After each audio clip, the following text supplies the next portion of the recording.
Cahal McLaughlin is Chair of Film Studies at Queen's University Belfast. He's a documentary filmmaker and director of the Prison Memory Archive, that we will see in a minute. His latest film is Our Stories, Voices from the Jail, on the predominantly female prison, and his publications include Recording Memories from Political Conflict, a filmmaker's journey. Thank you. Okay, thank you very much. Can you hear me okay? Yeah. That's good. Well, I've really appreciated the work that's been presented today. This is going to be a bit different because it's not the use of cinema or film to stimulate memory, how you might record or represent memories. The background, very briefly, is that over 30 years of political conflict, which ended with the Belfast Agreement in '98, has left a sort of forced coalition governing the country at the moment. And they will agree with some difficulty, but ultimately they will agree on many issues.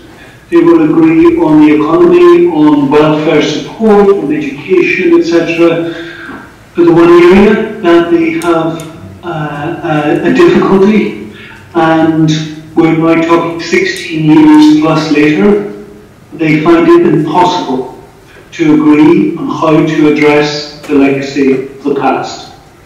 The Stormont House Agreement has, on several occasions, tried to come up with a formula, such as a Truth and Reconciliation Commission or an investigation procedure, and each time the initiatives collapse. There have been 3 attempts to address the legacy of the past officially. The Bloomfield Report in 1998, the Eames-Bradley Report in 2012, and most recently the Haas-O'Sullivan talks. All produced recommendations, one of which each shared, which was an oral history archive. Despite the commonality of that approach, the government is yet to come up with an agreed way of doing it.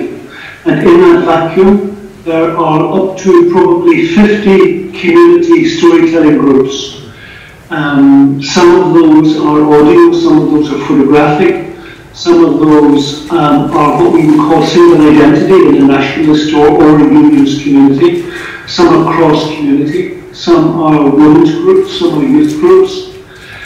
And the Prison Memory Archive is one of those groups. And what we have tried to do was try and tell the story of the prisons, because as an example, if you can tell the story of the prisons, you can tell one of the most important stories of the Troubles. Not the only story, but one of the most important stories. The prisons were emptied in the year 2000. All prisoners, political prisoners, were released.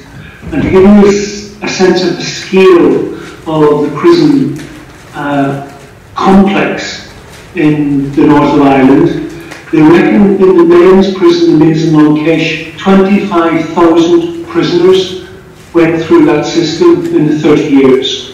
Up to 15,000 prison officers served there over that period. The women's prison had over, I think it was 1,700 over the 30 years, prisoners passed through that system. So the scale of it is evident from those statistics.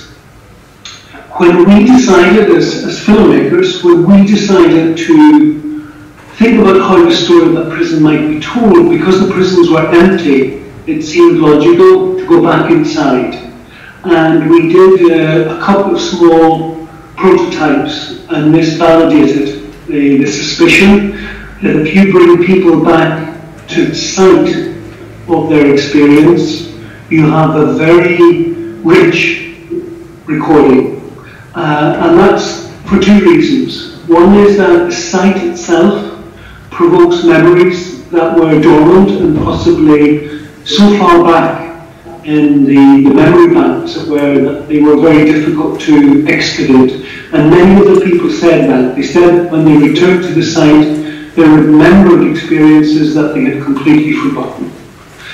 Secondly, because it's filmmaking, there is a form of performing of the memory at the site of the experience. And so when people would go back, they would point, they would turn corners, they would open doors, and they would perform that memory. And I won't show you examples, I don't think, at the time, but I'll point to a couple of examples for you to follow up, because I'm going to try and keep it in the 15 minutes.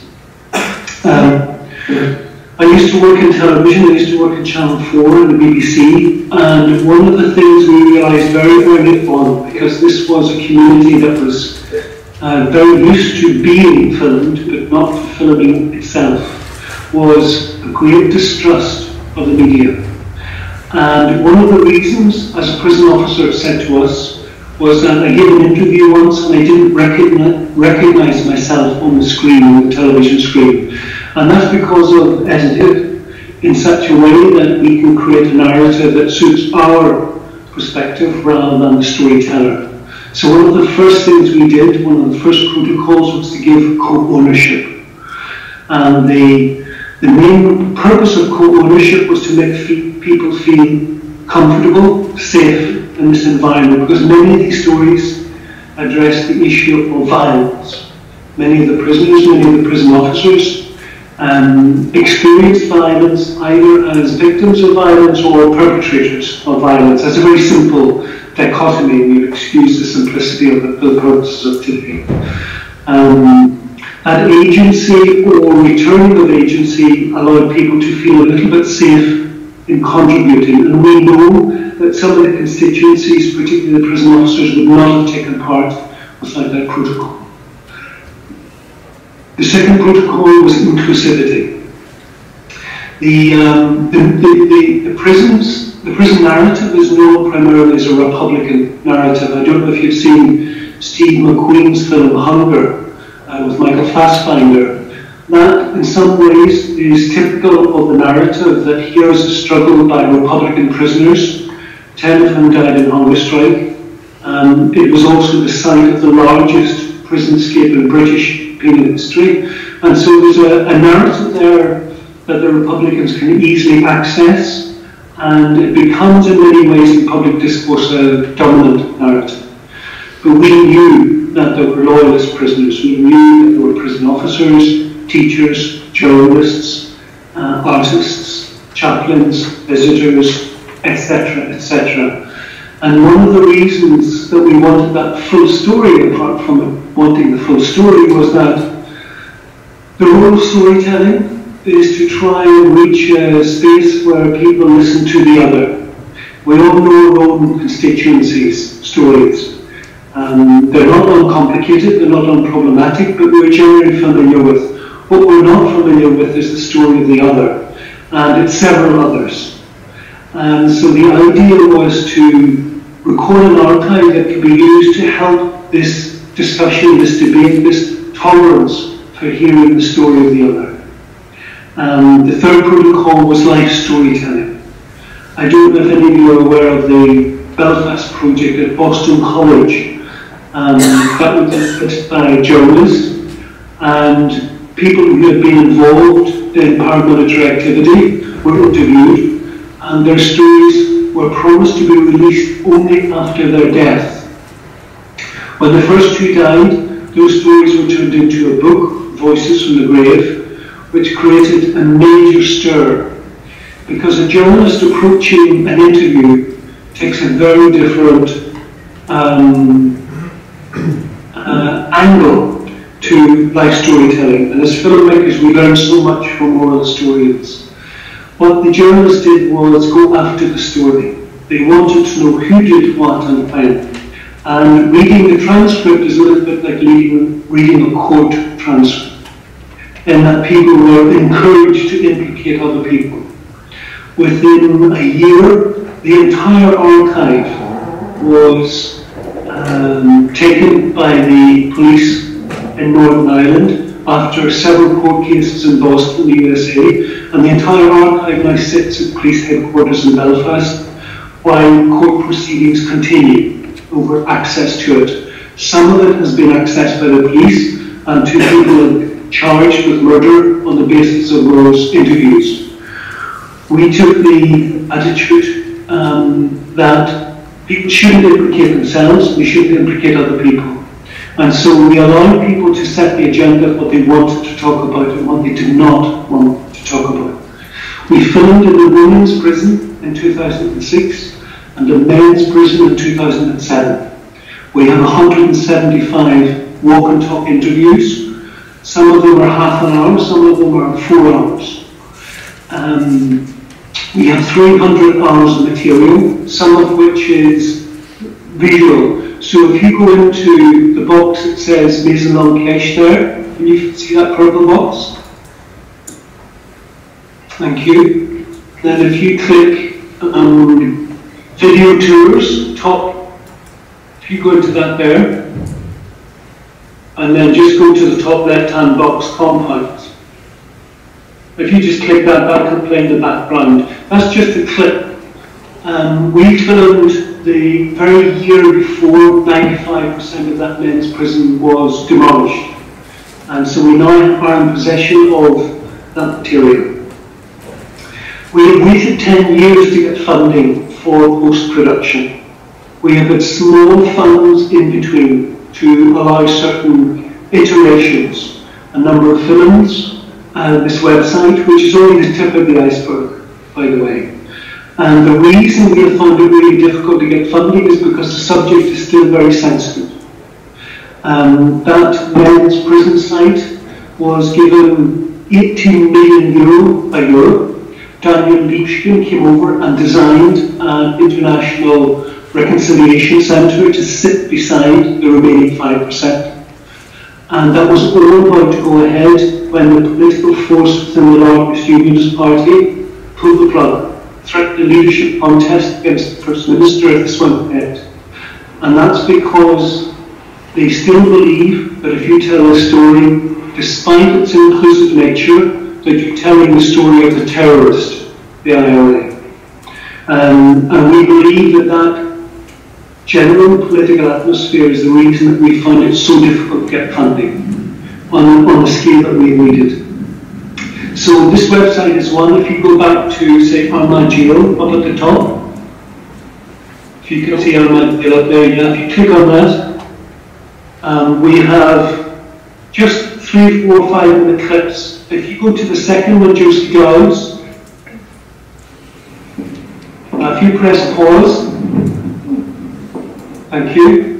I recommend that people later on look at this. It's 5 minutes, and Josie recounts what it was like to be a young mother who gives birth and raises her child for 9 months in the prison before the child is then taken off her and given to its grandmother. And there's a wonderful sense there of performing her memory.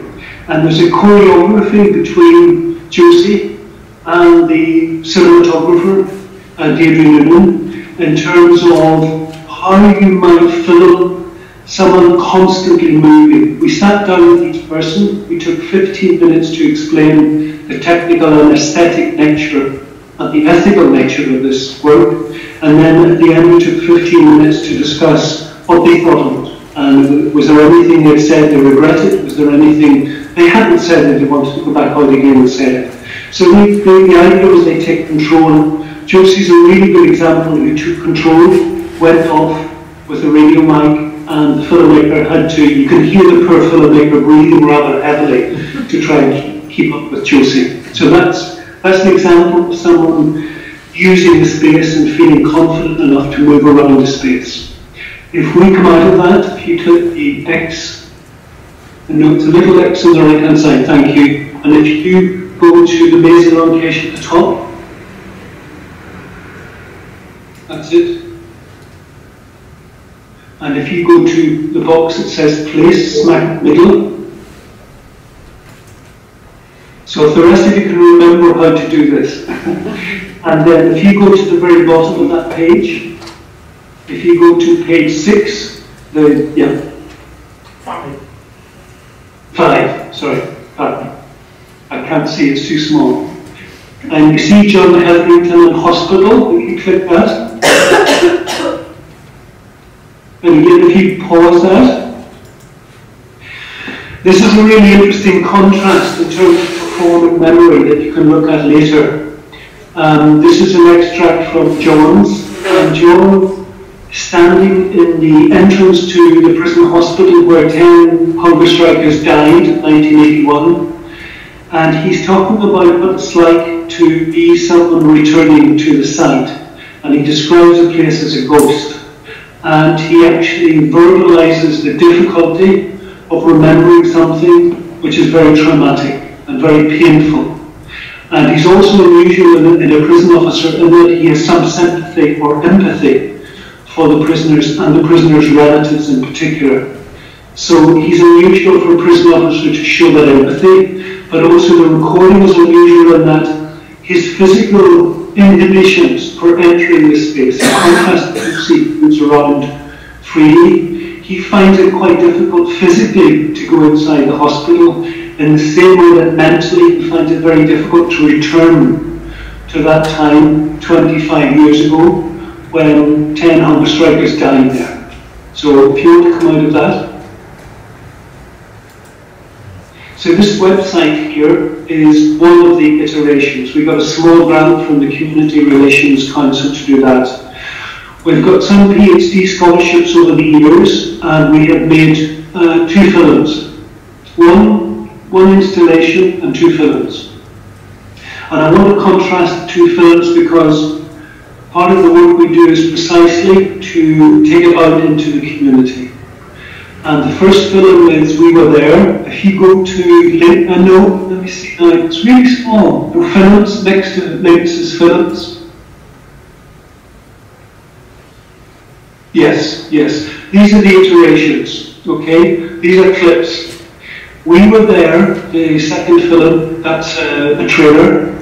And by the way, we offer these films to any library, educational or public library that want to make it available. So if anyone wants to contact us, use the website address and we will send you a copy of the films. We Were There is about the role of women in the men's prison. The PhD student was given the freedom to decide what film she wanted to make. And she felt that taking the extracts from the role of women, who were probation officers, teachers, artists and visitors, and what it was like to be one of those in a male environment. And she made a film about that. And when we've taken that around community groups, the responses have been usually very positive. And that's because the women share more than they have difference. The relatives of the Republicans and the Loyalist prisoners actually share the same experience of being a visitor. The artists, teachers and probation officers describe the gender issue quite consistently. And most of those women have turned up they'd all turned up to the premiere at the Belfast Film Festival, and there was a really interesting discussion about the role of women and how women are represented during the Troubles and since the Troubles in public discourse. The second film, it's not up there, I just realised, recently made, is about the women's prison, and that's called Armagh Stories. And that's a much more difficult film to work with because those women did not have much in common. The prison officers had colleagues killed, the prisoners faced violence from each other and from the authorities, and so when that film goes out, it's not common for the participants in the film to come to the discussions afterwards. And I'll give you 2 very quick examples, contrasting examples. There is a women's group in West Belfast on either side of the Peace Wall, and they have had a series of discussions recently about schooling, employment, relationships, etc. And they wanted to begin discussing the past.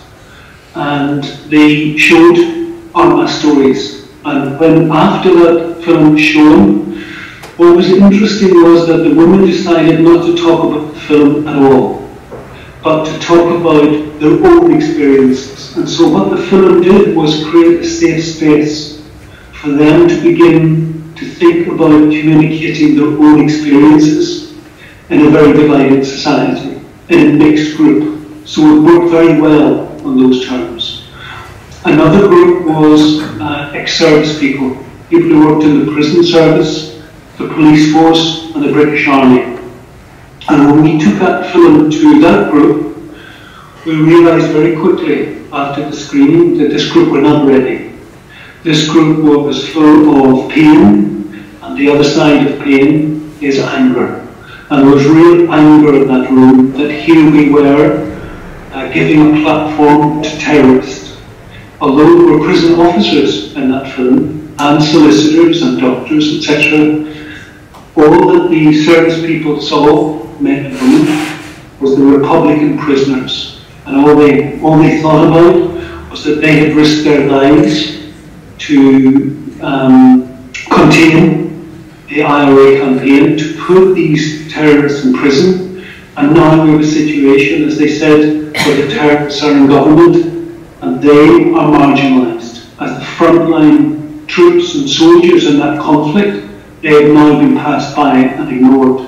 And so one of the lessons we learned was that although the chair of that group had seen this film and okayed it, he felt that was enough. In the end, he was wrong and we were wrong, and I think we probably did more damage than did good. We're trying to rectify that by going back and making a different selection for them just about service people. But I think that there's a real risk in some of this material. So, coming to the end, this is ongoing work, and we've had very, very good news only recently.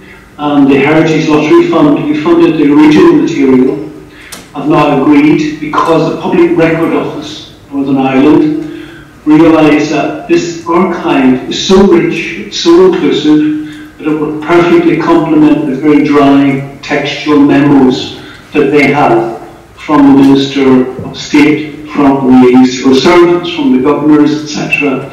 This would be a perfect compromise. And so, once the Public Record Office came on board last year, the Heritage Lottery Fund have said yes. And we've just received, we have got the money to put the entire archive in the Public Record Office. And so now we'll be designing a digital interface so that users can come in and start to construct their own stories, their own narratives.